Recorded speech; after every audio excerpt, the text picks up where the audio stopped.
भारत को ताकतवर बनाने के लिए,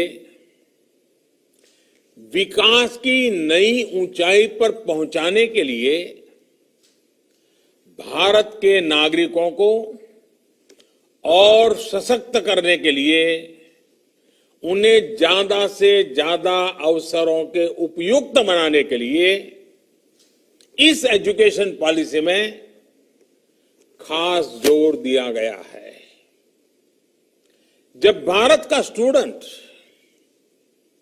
चाहे वो नर्सरी में हो या फिर कॉलेज में साइंटिफिक तरीके से पढ़ेगा,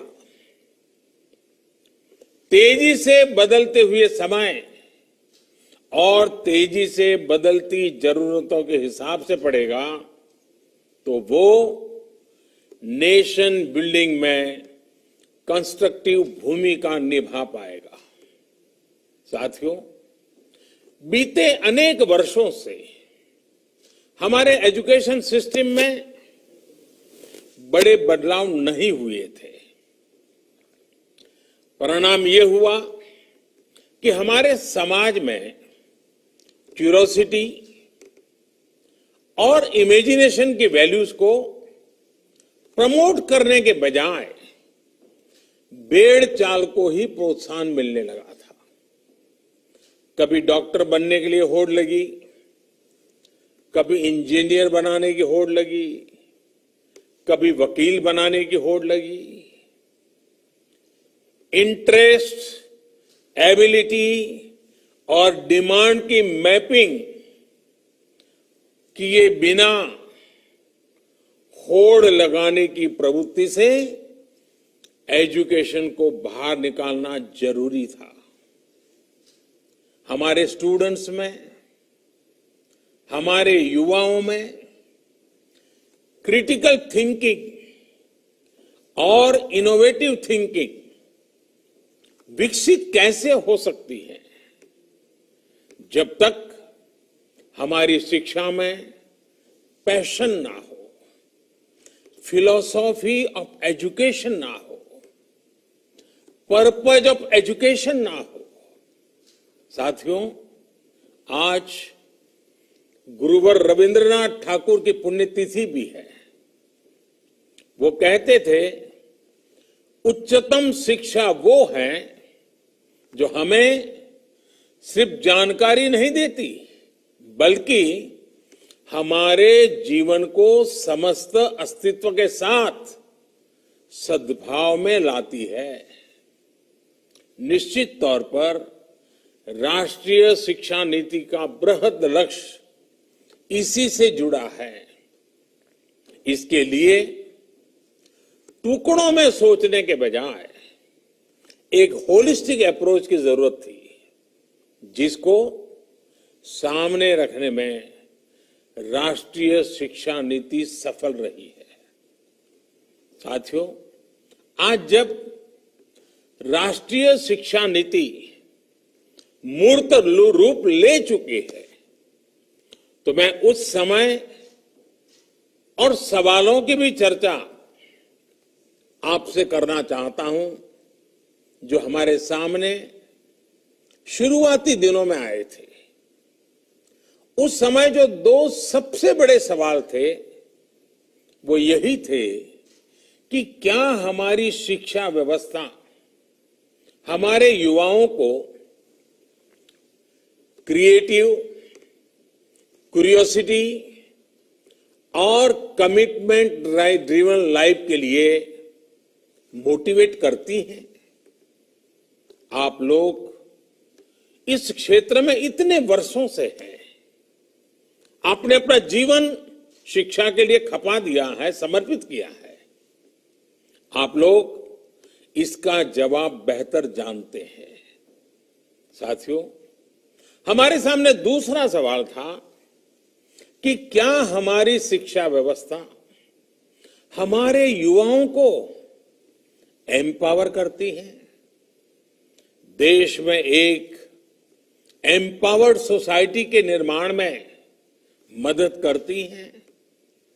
आप सब इन सवालों से भी परिचित है और जवाबों से भी भली भांति परिचित है।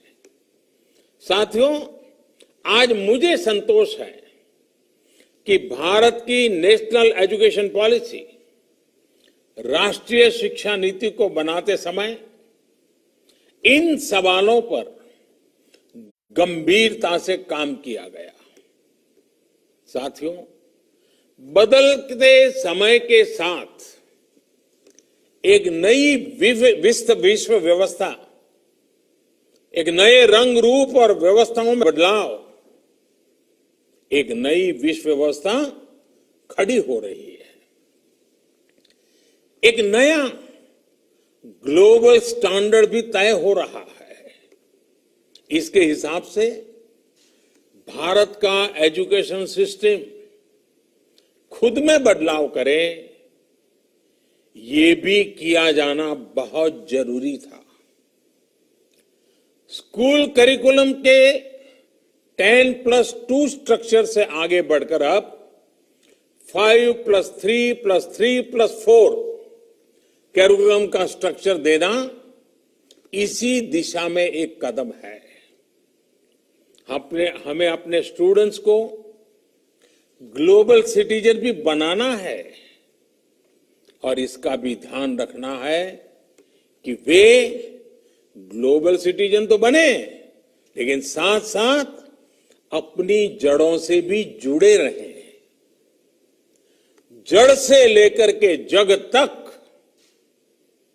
मनुष्य से मानवता तक, अतीत से आधुनिकता तक सभी बिंदुओं का समावेश करते हुए इस राष्ट्रीय शिक्षा नीति का स्वरूप तय किया गया है।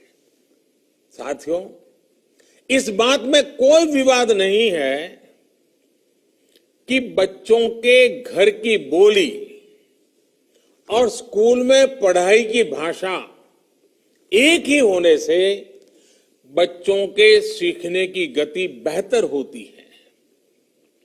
ये एक बहुत बड़ी वजह है जिसकी वजह से जहां तक संभव हो 5th क्लास तक बच्चों को उनकी मातृभाषा में ही पढ़ाने पर सहमति दी गई है। इससे बच्चों को और बच्चों की नींव तो मजबूत होगी ही, उनके आगे की पढ़ाई के लिए भी उनका बेस और मजबूत होगा। साथियों, अभी तक जो हमारी शिक्षा व्यवस्था है उसमें व्हाट टू थिंक, मैं बहुत जिम्मेवारी से बोल रहा हूं, व्हाट टू थिंक पर फोकस रहा है, जबकि इस शिक्षा नीति में हाउ टू थिंक उस पर बल दिया जा रहा है। ये मैं इसलिए कह रहा हूं कि आज जिस दौर में हम, और ये दौर ऐसा है जहां इंफॉर्मेशन और कंटेंट की कोई कमी नहीं है, एक प्रकार से बाढ़ आई हुई है। हर प्रकार की जानकारी आपके मोबाइल फोन पर अवेलेबल है। जरूरी ये है कि कौन सी जानकारी हासिल करनी है, क्या पढ़ना है।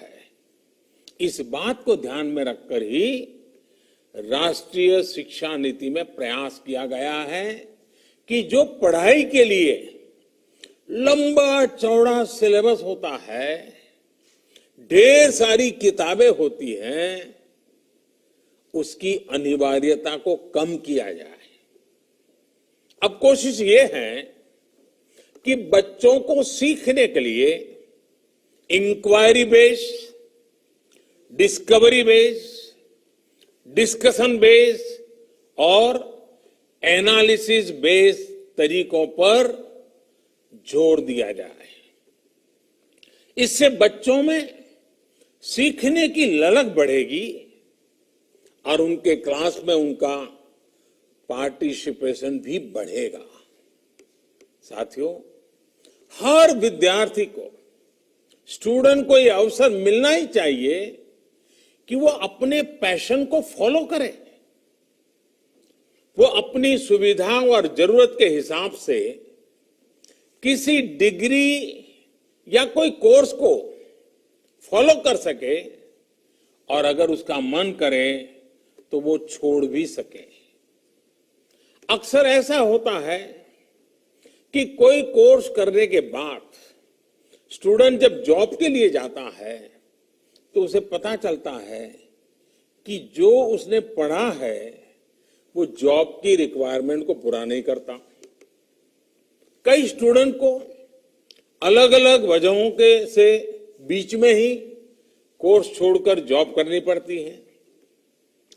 ऐसे सभी स्टूडेंट्स की जरूरतों का ख्याल रखते हुए मल्टीपल एंट्री एग्जिट का ऑप्शन दिया गया है।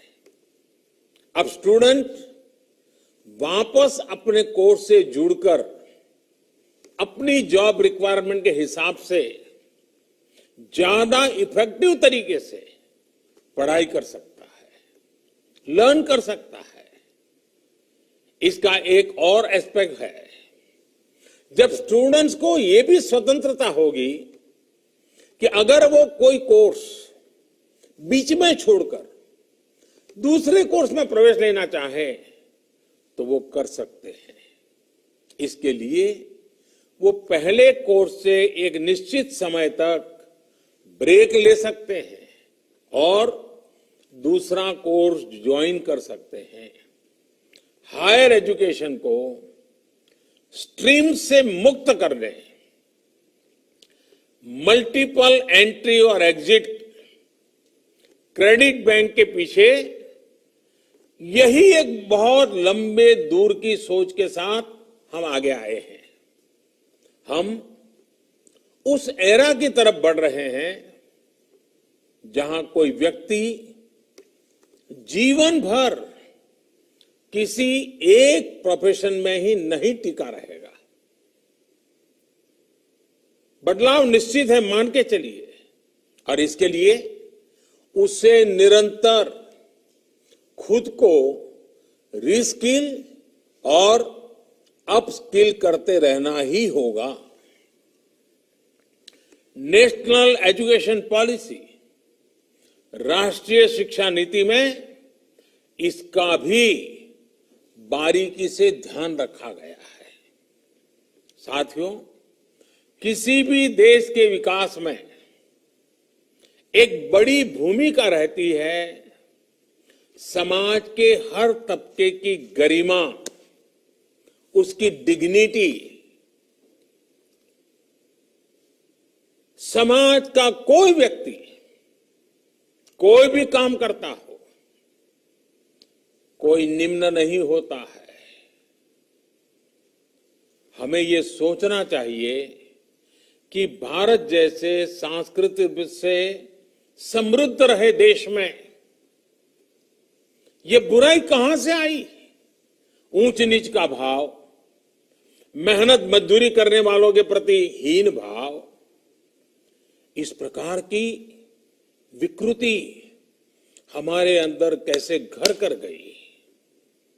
इसकी एक बड़ी वजह रही है कि हमारी एजुकेशन का समाज के इस तबके के साथ एक डिस्कनेक्ट रहा। जब गांवों में जाएंगे, किसान को, श्रमिकों को, मजदूरों को काम करते देखेंगे, तभी तो उनके बारे में जान पाएंगे, उन्हें समझ पाएंगे वो कितना बड़ा योगदान कर रहे हैं। समाज की आवश्यकताओं की पूर्ति के लिए वो कैसे अपना जीवन खपा रहे हैं। उनके श्रम का सम्मान करना हमारी पीढ़ी को, वर्तमान को, भावी पीढ़ी को सीखना ही होगा। इसलिए राष्ट्रीय शिक्षा नीति में स्टूडेंट एजुकेशन और डिग्निटी ऑफ लेबर, उस पर भी बहुत ध्यान दिया गया है। साथियों, 21वीं सदी के भारत से पूरी दुनिया को बहुत अपेक्षाएं हैं। भारत का सामर्थ्य है कि वो टैलेंट और टेक्नोलॉजी का समाधान पूरी दुनिया को दे सकता है, हमारी इस जिम्मेदारी को भी हमारी एजुकेशन पॉलिसी एड्रेस करती है।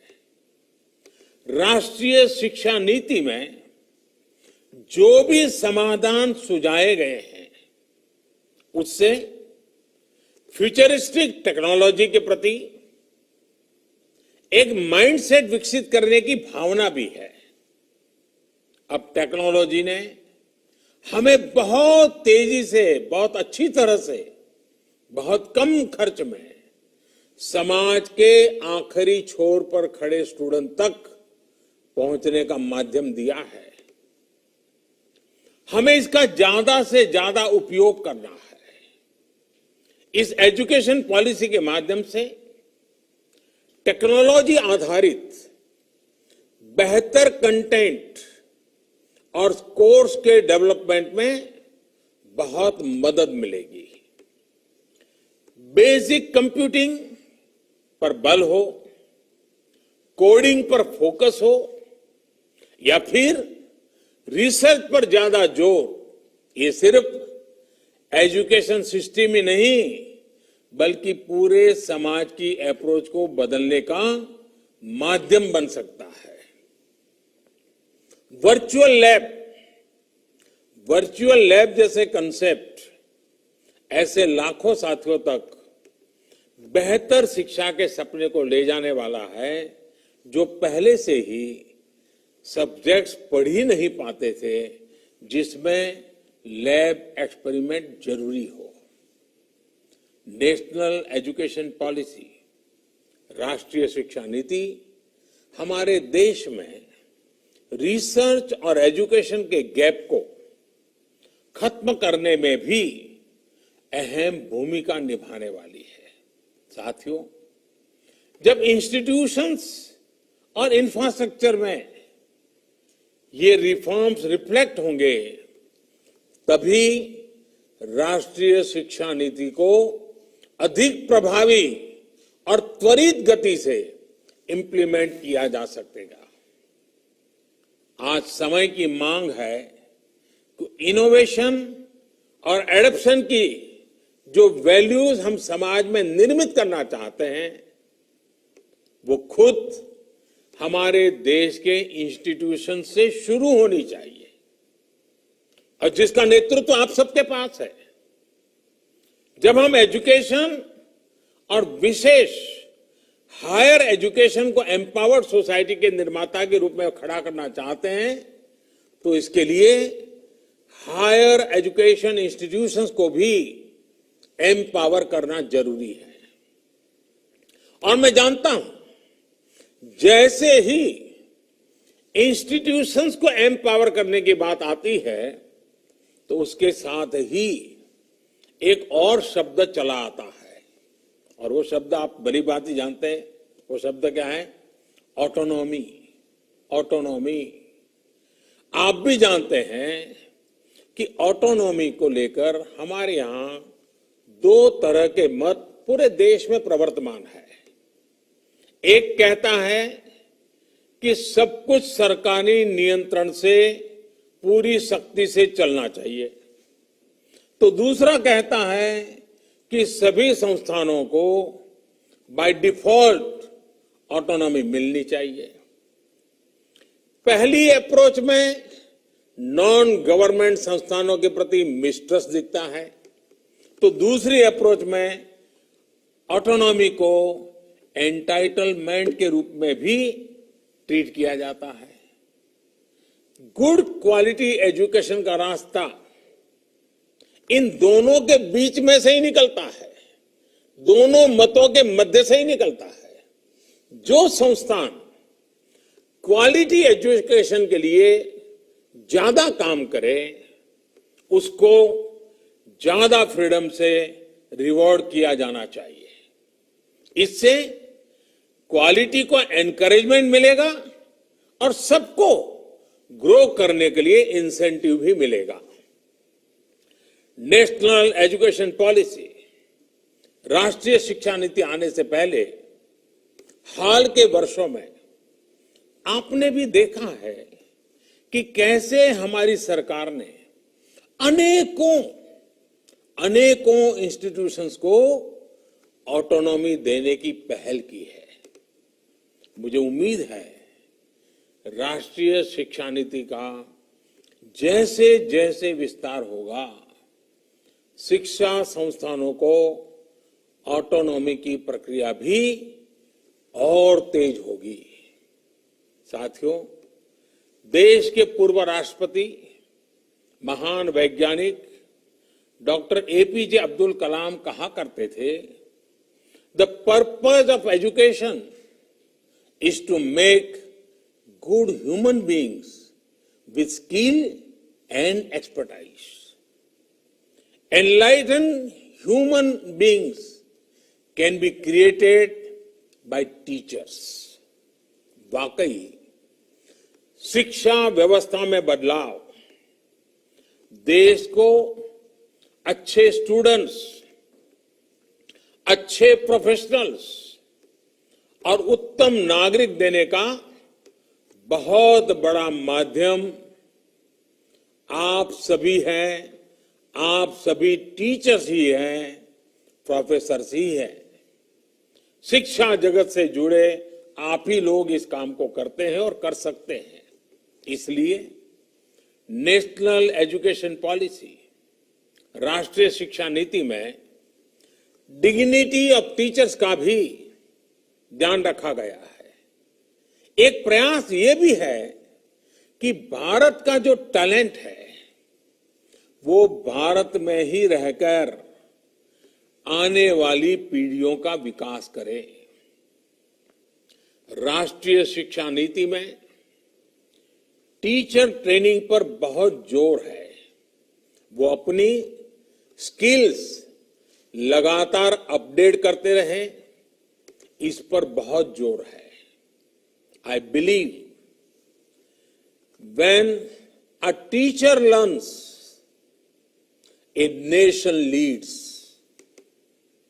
साथियों, नेशनल एजुकेशन पॉलिसी, राष्ट्रीय शिक्षा नीति को अमल में लाने के लिए हम सभी को एक साथ संकल्पबद्ध होकर काम करना है। यहां से universities, colleges, school education boards, अलग अलग स्टेट्स, अलग अलग स्टेक होल्डर्स के साथ संवाद और समन्वय का नया दौर शुरू होने वाला है। आप सभी साथी, क्योंकि हायर एजुकेशन के सबसे शीर्ष संस्थानों के शीर्ष में है, तो आपकी जिम्मेदारी ज्यादा है। मेरा आग्रह है कि राष्ट्रीय शिक्षा नीति पर लगातार वेबिनार करते रहिए, डिस्कशंस करते रहिए, नीति के लिए रणनीति बनाइए, रणनीति के को लागू करने के लिए रोड मैप बनाइए, रोड मैप के साथ टाइमलाइन जोड़िए, उसको इंप्लीमेंट करने के लिए रिसोर्सेज, ह्यूमन रिसोर्सेज, इस सबको जोड़ने की योजना बनाइए। और ये सारा चीजें नई नीति के प्रकाश में आप ही को करना है। राष्ट्रीय शिक्षा नीति सिर्फ एक सर्कुलर नहीं है। राष्ट्रीय शिक्षा नीति सिर्फ सर्कुलर जारी करके, नोटिफाई करके इंप्लीमेंट नहीं हो सकती है। इसके लिए मन बनाना होगा। आप सभी को दृढ़ इच्छा शक्ति दिखानी होगी। भारत के वर्तमान और भविष्य को बनाने के लिए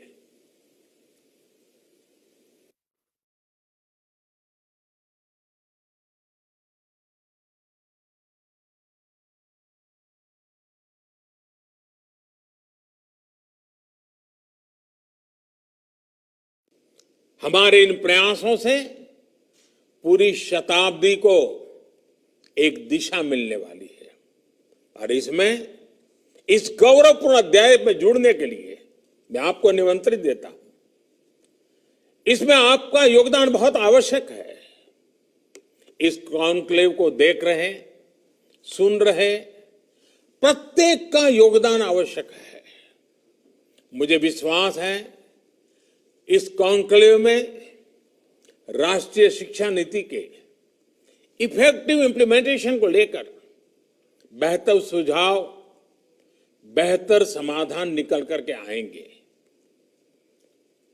और मैं विशेष रूप से आज जब मुझे अवसर मिला है तो सार्वजनिक रूप से डॉक्टर कस्तूरी रंगन जी का, उनकी पूरी टीम का बहुत बहुत अभिनंदन करता हूं, बहुत बहुत धन्यवाद करता हूं।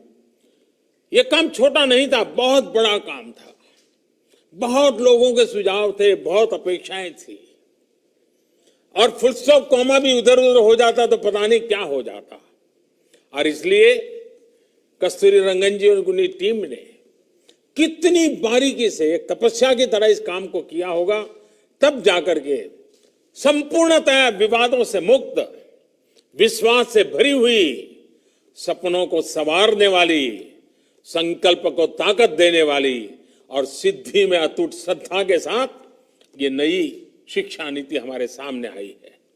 मुझे विश्वास है कि देश के भावी पीढ़ी के उज्जवल भविष्य के लिए, वर्तमान पीढ़ी के सामर्थ्य को बढ़ाने के लिए ये नई शिक्षा नीति बहुत काम आएगी। मैं फिर एक बार शिक्षा जगत के आप सभी महानुभावों को प्रणाम करते हुए बहुत बहुत शुभकामनाएं देता हूं, बहुत बहुत आभार व्यक्त करता हूं।